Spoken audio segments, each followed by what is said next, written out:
لا يقدرون مما كسبوا على شيء ذلك هو الضلال البعيد صدق الله مولانا العظيم وصدق رسوله النبي الأمين المعين المتين الكريم ونحن على ذلك لمن الشاهدين والشاكرين والحمد لله رب العالمين. گفت و شنید سے قبل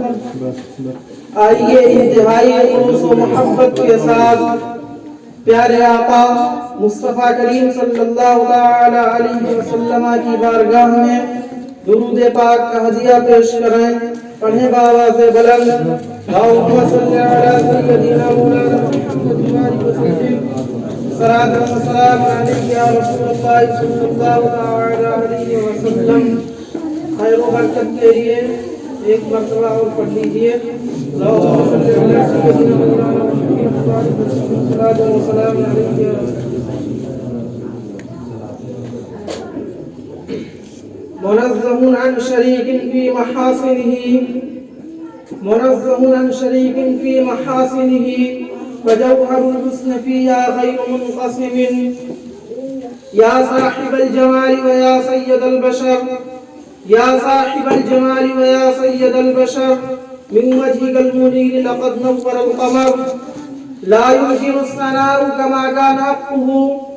لا يمكن الثناء كما كان حقه بعد الصدا بزرگتو قصہ مختصر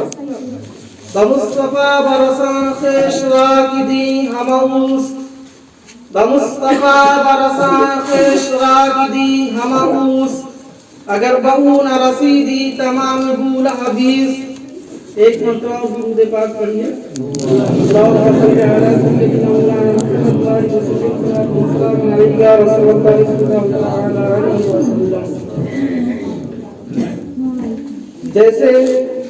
ہر چیز کا ایک سسٹم ہوتا ہے، ایک نظام ہوتا ہے، ویسے ہی پروردگار عالم کا یہ نظام ہے، اس کی سنت جاریہ ہے کہ اللہ رب العزت ہر اس چیز کو سہل فرما دیتا ہے، ہر اس چیز کو آسان بنا دیتا ہے کہ جس کی انسان کو ضرورت ہوا کرتی ہے، کہ جس چیز کی انسان محتاج ہوا کرتا ہے، اللہ رب العزت اس چیز کو آسان بنا دیا کرتا ہے، اس کو حقیر بنا دیا کرتا ہے. عزیزان ملت اسلامیہ، انسانوں کو کھڑے ہونے کے لیے زمین کی ضرورت تھی تو پروردگار عالم نے زمین کو ہمارے قدموں کے نیچے بچھا دیا تاکہ ہمارے کھڑے ہونے میں، ہمارے قیام کے لیے کسی قسم کی کوئی دشواری نہ ہو، کسی قسم کا کوئی مشکل نہ پیش آئے. عزیزان ملت اسلامیہ، پھر اس کے بعد ہمارے لیے غذا کی ضرورت تھی، ہم انسانوں کے لیے غذا کی ضرورت تھی تو پروردگار عالم نے اسی زمین کے سینے کے اندر ہماری غذا کے ہزاروں اسباب پوشیدہ فرما دیے. اس کے بعد ہمیں پانی کی ضرورت تھی تو پروردگار عالم نے اسی زمین کے اندر پانی کا بھی اہتمام فرما دیا ہے کہ ہم تھوڑی سی محنت و مشقت کے بعد اس پانی کو حاصل کر لیا کرتے ہیں. لیکن ایک چیز ایسی تھی کہ جس کی ضرورت غذا سے بھی زیادہ تھی، ایک چیز ایسی تھی کہ جس کی ضرورت پانی سے بھی زیادہ تھی، وہ چیز ہوا تھی. ہوا کے بغیر انسان ایک لمحہ زندہ نہیں رہ سکتا ہے،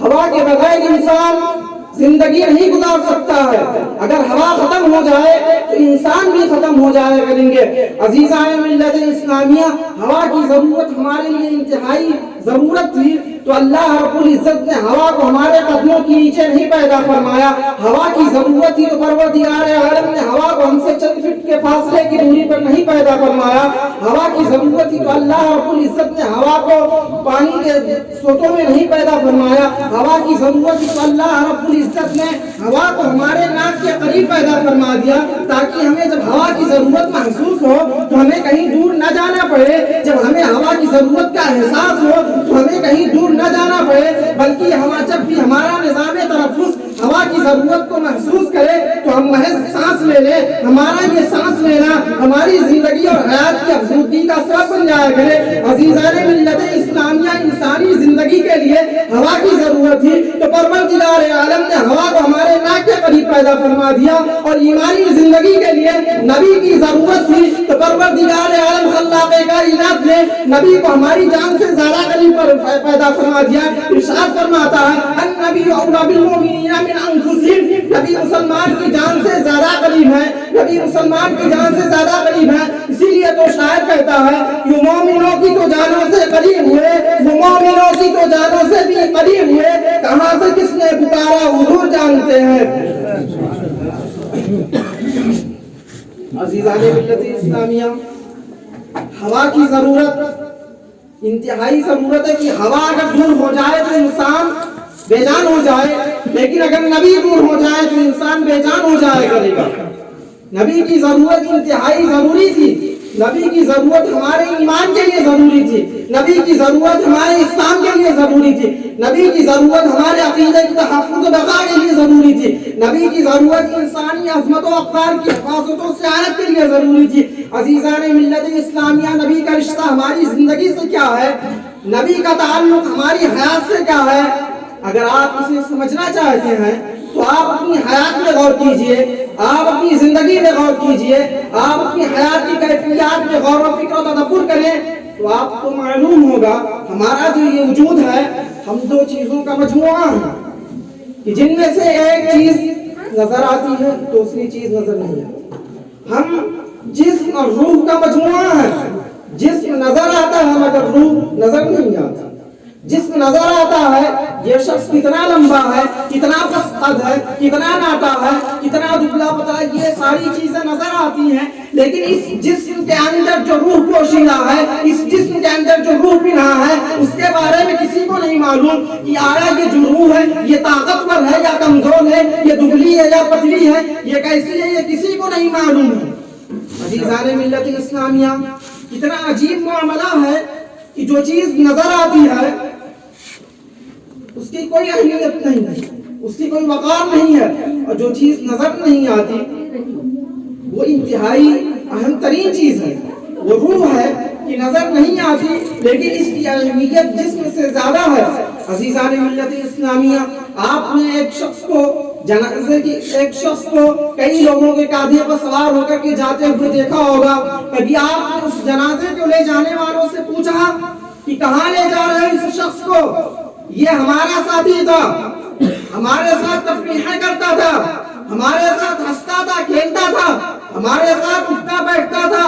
ہمارے ساتھ زندگی گزارا کرتا تھا، لیکن جب یہ آج خاموش ہو گیا ہے تو اس کے جسم کو کہاں لے جا رہے ہو؟ عزیزان ملت اسلامیہ، جب آپ ایسے سوال کریں گے آپ اس سے کہیں گے کہ اس شخص کو نہ لے جاؤ، اس شخص کو یہیں رہنے دو، ہم اس کے ساتھ ویسے ہی زندگی گزاریں گے جیسے ماضی میں گزارا کرتے تھے، ہم اس کے ساتھ ویسے ہی تعلقات قائم رکھیں گے جیسے ماضی میں ہم نے اس کے ساتھ قائم رکھا تھا، ہم اس کے ساتھ ویسا ہی سلوک کریں گے جیسا ہم ماضی میں کیا کرتے تھے، تو یقیناً لوگ آپ کو دیوانہ کہیں گے، آپ کو پاگل کہیں گے، آپ کو مجنون کہیں گے۔ عزیزان ملت اسلامیہ، تو لوگ کہیں گے ہمیں مت روکو، جب تک اس کے جسم کے اندر روح موجود تھی، جب تک اس کے جسم سے روح کا تعلق موجود تھا، تب تک تو یہ ہمارے ساتھ اٹھتا بیٹھتا تھا، تب تک تو یہ ہمارے ساتھ زندگی گزارا کرتا تھا،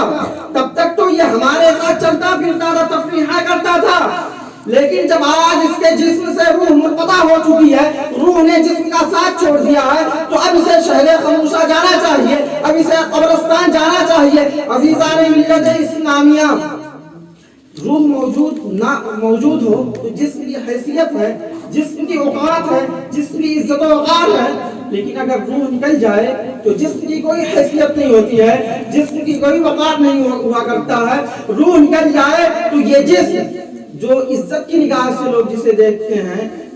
جسے لوگ محبت کرتے ہیں، پیار کرتے ہیں، اگر روح نکل جائے تو یہی جسم کیڑوں مکوڑوں کی غذا بن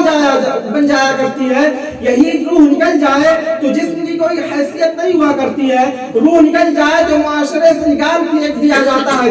روح نکل جائے تو اسے شہر خاموشہ میں لے جایا کرتا ہے، روح نکل جائے تو عزیز سے عزیز باپ، عزیز سے عزیز بیٹا اپنے بیٹے اور باپ کو اپنے گھر میں احترام و عقیدت کی نگاہ سے رکھ کر دیکھنے کے روادار نہیں ہوتے ہیں۔ عزیزان ملت اسلامیہ، انسان کا تعلق اس وقت تک قائم رہتا ہے جب تک کہ جسم کے اندر روح موجود ہوا کرتی ہے۔ روح نکل جائے تو جسم کی کوئی حیثیت، کوئی وقار نہیں ہوتا ہے۔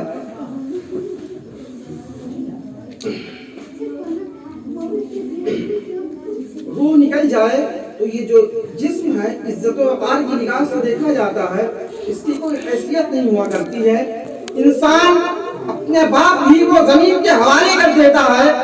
اپنا ہی لخت جگر کو مٹی کے حوالے کر دیتا ہے, اپنا ہی نور نظر کو نظروں سے دور کر دیتا ہے, اپنا ہی جگر گوشہ کو زمین کے حوالے کر دیتا ہے. یہ کتنا عجیب معاملہ ہے. وہ بچہ جو صحن چمن کی رونق ہے, وہ بچہ جو زندگی کی مسکراہٹ بن کے زندہ رہا ہے, وہ بچہ جو گلستان حیات کی رونق ہے, وہ بچہ جو گلستان حیات کا شگفتہ پھول ہے, وہی بچہ آج دفن ہونے کے لیے, جبکہ اس کے جسم کے اندر روح موجود نہیں ہے, تو وہی بچہ آج دفن ہونے کے لیے اپنے باپ کے کاندھے پر سوار ہوتے جا رہا ہے. ایسا کیوں ہے؟ اس لیے کہ جسم سے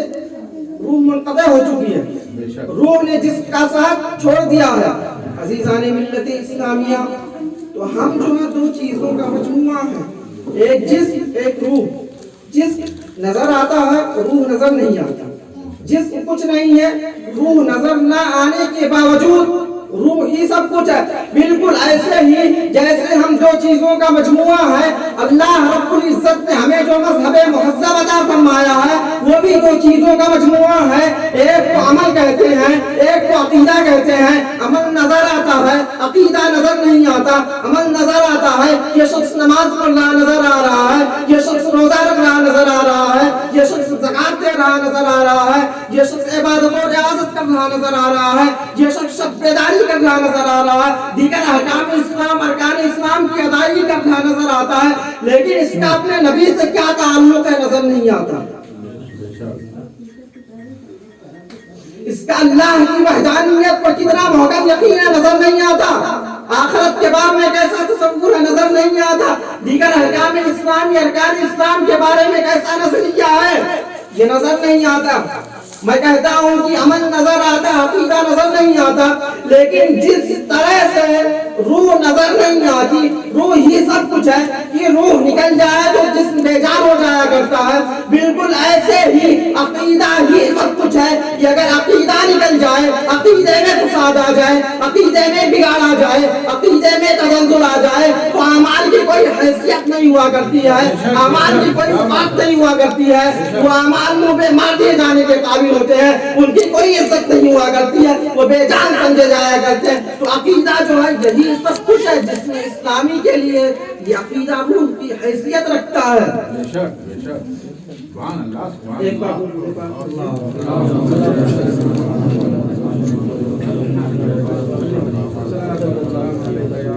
عزیزان ملت اسلامیہ, آج کا جو یہ زمانہ ہے ہر کوئی ظاہری عمل پر نظر رکھتا ہے,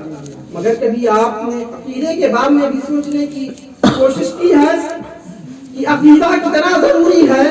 عقیدہ اگر کمزور ہو جائے, عقیدے میں اگر فساد آ جائے, عقیدے میں اگر بگاڑ پیدا ہو جائے, تو یہ جو ہم اعمال کرتے ہیں ان کی کوئی حیثیت نہیں ہوا کرتی ہے, ان کی کوئی اوقات نہیں ہوا کرتی ہے. اعمال مقبول ہوتے ہی نہیں ہیں, کیونکہ جو اعمال مقبول ہوتے ہیں ان کی جو شرط ہے وہ اعمال عقیدے کی صحت کی بنیاد پر مقبول ہوا کرتے ہیں. عقیدہ ہی صحیح نہیں ہوگا تو اعمال کہاں سے مقبول ہوں گے. اور علماء اہل سنت ہر دور میں جو عقیدے کی اہمیت پر زور دیا کرتے ہیں اس کی وجہ یہی ہے کہ اگر عقیدہ صحیح نہیں ہوگا, عقیدے میں بگاڑ ہوگا, عقیدے میں فساد ہوگی, تو ہم جو اعمال کرتے ہیں خواہ وہ کوئی بھی عمل ہو, خواہ ہم ہزاروں لاکھوں صدقات کرتے ہوں, زکات دیتے ہوں, عشر نکالتے ہوں, یا کیسا بھی نیک عمل کار خیر کرتے ہیں, والدین کے ساتھ حسن سلوک کرتے ہیں, شب بیداری کرتے ہیں, پوری رات اللہ کی عبادت میں مشغول رہتے ہیں, لیکن اگر عقیدہ صحیح نہیں ہوگا تو سب بیکار ہے, سب بیکار ہے. یہ اعمال خواہ کتنے ہی ظاہری طور پر اہم بڑے کیسے بھی ہوں, ان کی کوئی ویلیو نہیں ہوگی, ان کی کوئی حیثیت نہیں ہوگی. مگر آج یہ افسوس کا زمانہ ہے کہ ہر شخص نے ضروری اور اہم باتوں کو چھوڑ کر, ضروری اور اہم باتوں کو ترک کر, ضروری اور اہم باتوں کو ترک کر کے نامناسب یا غیر ضروری چیزوں کو اپنے اوپر لازم و ضروری کر لیا ہے. اور یہ غیر ضروری چیزوں کو اپنے اوپر لازم کرنا کیوں ہے؟ یہ علم حاصل نہ کرنے کا نتیجہ ہے, یہ علم سے دوری اختیار کرنے کا نتیجہ ہے, یہ علماء سے دوری اختیار کرنے کا نتیجہ ہے کہ آج کی عوام یہ سمجھنے سے قاصر ہے، یہ نہیں سمجھ سکتی کہ اسے کیا کرنا چاہیے کیا نہیں، کس چیز کو لازم سمجھنا چاہیے، کس کا اعتقاد رکھنا چاہیے، کس کو حق سمجھنا چاہیے، کیا ہمارا عقیدہ ہے وہ یہ نہیں سمجھتی، اور کس چیز کی تردید و تنکیر کرنی چاہیے، کس کا انکار کرنا چاہیے، اسے یہ معلوم نہیں ہے۔ حالانکہ یاد رکھیے کہ جو اصل ہے وہی وہ عقیدہ ہی ہے۔ اگر ہم قوم کے ساتھ بھلائی کرتے ہیں، لوگوں کے ساتھ بھلائی کرتے ہیں، ان کی عزت و احترام کرتے ہیں، خواہ کوئی بھی عمل کرتے ہیں، حتیٰ کہ ظاہری عبادت و ریاضت بھی کرتے ہوں، تو ان کی کوئی حیثیت نہیں ہے۔ اللہ رب العزت ایسے ہی اعمال جو بغیر ایمان کی صحت کے کیے جاتے ہیں ان کے بارے میں ارشاد فرماتا، مثل الذین کفروا بربہم، اپنے رب سے منکروں کا حال ایسا ہے، اعمالهم کرماد اشتدت به الريح في يوم عاصف، کہ ان کے اعمال وہ خواہ وہ کیسے بھی اعمال ہو جو انہوں نے اپنی محنت و مشقت کے ساتھ کیا ہے، ان کی کوئی ویلو نہیں ہے، وہ راکھ کی ڈھیر ہو جائیں گے۔ اور وہ راکھ کی ڈھیر کیسی؟ سخت آندھی کے دنوں میں آندھی کے سامنے وہ راکھ رکھی ہوگی، جب آندھی آئے گی تو پھر وہ جو اعمال ہوں گے اس طرح سے بکھر جائیں گے کہ ان کی کوئی خبر نہیں ہوگی، ان کا کوئی نشان نہیں ہوگا، ان کا کوئی اثر باقی نہیں رہے گا۔ عزیزان ملت اسلامیہ، پروردگار عالم نے جو یہ مثال پیش کی ہے کافروں کے اعمال کی، اس میں غور کیجیے۔ اللہ نے فرمایا کہ وہ راکھ کی طرح ہوگا۔ سوچئے اگر راکھ نہیں موجود ہو، سخت آندھی آ جائے تو راکھ کا کوئی نشان وہاں باقی رہے گا؟ سب وہ منتشر ہو جائے گا، ایسا لگے گا ہی نہیں کہ یہاں اس سے پہلے راکھ موجود تھی۔ مزید مقامات پر اللہ رب العزت نے عقیدے کی اہمیت کو اجاگر کرتے ہوئے آیتوں میں ارشاد فرمایا، دوسری جگہ ارشاد فرماتا ہے، وَقَدِمْنَا إِلَىٰ مَا عَمِلُوا مِنْ عَمَلٍ فَجَعَلْنَاهُ هَبَاءً مَنثُورًا، جو اعمال انہوں نے کیے تھے ہم نے قصد فرما کر انہیں روزن میں نظر آتے ہوئے ذروں کی طرح کر دیا۔ روزن میں نظر آتے ہوئے ذرے کسے کہتے ہیں آپ کو معلوم ہے؟ میں بتاتا ہوں کہ جب دھوپ آتی ہے تو جنگلے سے دھوپ آئے گی، آپ یہاں سے بیٹھیں گے تو دھوپ میں بہت باریک باریک ذرے دکھتے ہیں، اگر آپ اسے چھونا چاہیں گے تو نہیں چھو پائیں گے، اسے ہاتھ میں لینا چاہیں گے تو نہیں لے پائیں گے، لیکن اگر آپ دور سے دیکھیں گے تو ہزاروں ذرات اس دھوپ میں نظر آئیں گے۔ تو اللہ رب العزت نے یہ اعمال کی مثال کس کی اعمال کی؟ جس کا عقیدہ صحیح نہ ہو، جس نے کفری حالت میں یہ اعمال کیے ہوں، تو ان کے اعمال کی حیثیت وہی ہے جو ذرے وہ روزن وہ روشن دان میں نظر آتے ہیں۔ تو سوچئے ایسے اعمال کا آپ کیا کریں گے؟ کتنا بھی عمل کر لیں ان کی کوئی حیثیت نہیں ہوگی۔ عزیزان ملت اسلامیہ، ایک دوسرے مقام پر اللہ رب العزت ارشاد فرماتا ہے، عاملۃ ناصبہ تصلی نارا حامیہ، عمل کریں مشقتیں بھریں، بدلہ کیا ہوگا؟ یہ کہ بھڑکتی ہوئی آگ میں جائے گا۔ یعنی جن کا عقیدہ صحیح نہیں ہوگا، جن کے عقائد صحیح نہیں ہوں گے، تو وہ اگرچہ اعمال کریں گے وہ کہاں جائیں گے؟ جہنم میں جائیں گے۔ جہنم سے کوئی نہیں بچا سکتا، کیونکہ یہ بات نہ میں اپنی طرف سے نہ کہہ رہا ہوں، نہ کوئی اور دوسرا مولانا کہہ رہا ہے، بلکہ اس بات کو اللہ رب العزت ارشاد فرماتا ہے، عاملۃ ناصبہ تصلی نارا حامیہ۔ عزیزان ملت اسلامیہ، وقت انتہائی مختصر ہے، میں اپنی بات کو طول نہ دے کر ایک ضروری بات آپ کو بتا دینا چاہ رہا ہوں کہ اب یہ ایک نشست میں خواہ کوئی بھی مولانا ہو، کوئی بھی حضرت ہو، آپ کو تمام عقائد کی باتیں نہیں بتا سکتے ہیں۔ اس کے لیے کیا کرنا ہوگا؟ آپ کو مدرسے میں جانا ہوگا، حضرت سے رابطہ کرنا ہوگا، تب آپ کو رفتہ رفتہ آہستہ آہستہ عقائد معلوم ہوں گے۔ البتہ ایک میں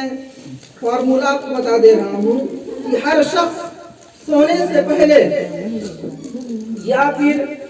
دینی مسائل میں بحث کرنے کے بعد، کہ مثلا بہت زیادہ علم نہیں ہے لیکن بسا اوقات بحث ہو جاتی ہے، تو لوگ ایسا کریں کہ تجدید ایمان کر لیا کریں، تجدید ایمان کرنا اس نیت کے ساتھ کریں کہ ہم سے خواہ کیسی بھی خطا ہو، خواہ عقائد کے معاملے میں ہم سے کچھ چوک ہو گئی ہو، خواہ کسی حرام و حلال کے متعلق ہم سے کچھ فالٹ ہو گیا ہو، کوئی غلطی ہو گئی ہو تو تجدید ایمان کر لیا کریں۔ اور تجدید ایمان کرنے کا جو یہ حکم ہے میں اپنی طرف سے نہیں دے رہا ہوں، یہ اللہ کے پیارے حبیب مصطفیٰ کریم صلی اللہ تعالی علیہ وسلم کا ارشاد گرامی ہے۔ کس سے؟ صحابہ سے۔ صحابہ کی ایمان کے بارے میں وہ آقا کی جن کو سب کے ایمان کے متعلق پتا تھا، لیکن حقیقت میں وہ جو حکم صحابہ کو دے رہے تھے وہ حکم ہمارے لیے تھا، تاکہ آنے والی زمانے میں، آنے والی صدی میں لوگ اس فرمان سے فائدہ حاصل کیا کریں۔ آقا کریم صلی اللہ علیہ وسلم ارشاد فرماتے ہیں جددوا ایمانکم، اپنے ایمان کی تجدید کیا کرو، اپنے ایمان کی تجدید کیا کرو۔ صحابہ کرام عرض کرتے ہیں قیل یا رسول اللہ کیف نجدد ایماننا، پیارے آقا مصطفیٰ کریم ہم اپنے ایمان کی کیسے تجدید کریں؟ کوئی طریقہ آپ بتلائیے، جو طریقہ آپ بتائیں گے اسی انداز میں، اسی طریقے میں، اسی روش میں چلتے ہوئے ہم اپنے ایمان کی تجدید کیا کریں گے۔ تو مصطفیٰ کریم صلی اللہ علیہ وسلم نے ارشاد فرمایا جددوا بقول لا الہ الا اللہ، یعنی آقا کریم کا فرمان ہے کہ لا الہ الا اللہ کی کثرت سے اپنے ایمان کی تجدید کر لیا کریں۔ سونے سے پہلے یا اور خالی اوقات میں جب بھی آپ کو موقع ملے تو آپ استغفر اللہ پڑھ کے یا پانچواں کلمہ جو کتابوں میں پڑھایا جاتا ہے وہ پڑھ لیا کریں، اس کے بعد ایمان مجمل و مفصل پڑھ لیا کریں، اور ہر وقت اپنے ایمان کی تجدید کیا کریں، کیونکہ بسا اوقات بڑے بڑے مولانوں سے چوک ہو جاتی ہے، وہ بھی ایمان سے خارج ہو جایا کرتے ہیں۔ تو ہم جیسے عام لوگوں کی کیا حیثیت ہے؟ تو عزیزان ملت اسلامیہ، میری گفتگو کا خلاصہ، لب لباب اور نچوڑ یہی ہے کہ جو سب سے اہم چیز ہے وہ عقیدہ ہے۔ اگر عقیدے میں خرابی پیدا ہو گئی، عقیدے میں بگاڑ پیدا ہو گیا، تو خواہ ہم کیسا بھی عمل کر لیں، اپنے ماں باپ کو راضی کر لیں، رشتہ داروں کو راضی کر لیں، صدقات کریں، غریبوں کو راضی کر لیں، تو وہ عمل کسی کام کا نہیں رہ جائے گا۔ یہ میں اپنی طرف سے نہیں بلکہ قرآن کا یہ فرمان عالی شان ہے، رسول گرامی وقار صلی اللہ علیہ وسلم کے حدیث کا یہ نچوڑ اور خلاصہ ہے کہ عقیدہ ہی سب کچھ ہے۔ تو ان طریقے پر عمل کرنے سے انشاءاللہ العزیز ہر شخص کا عقیدہ محفوظ رہے گا۔ اگر بولنے میں کسی بھی قسم کی کوئی لفظش خطا غلطی ہوئی ہو، اللہ رب العزت حضوران دین کے صدقہ فعل میں معاف فرمائے۔ ہمارے یہاں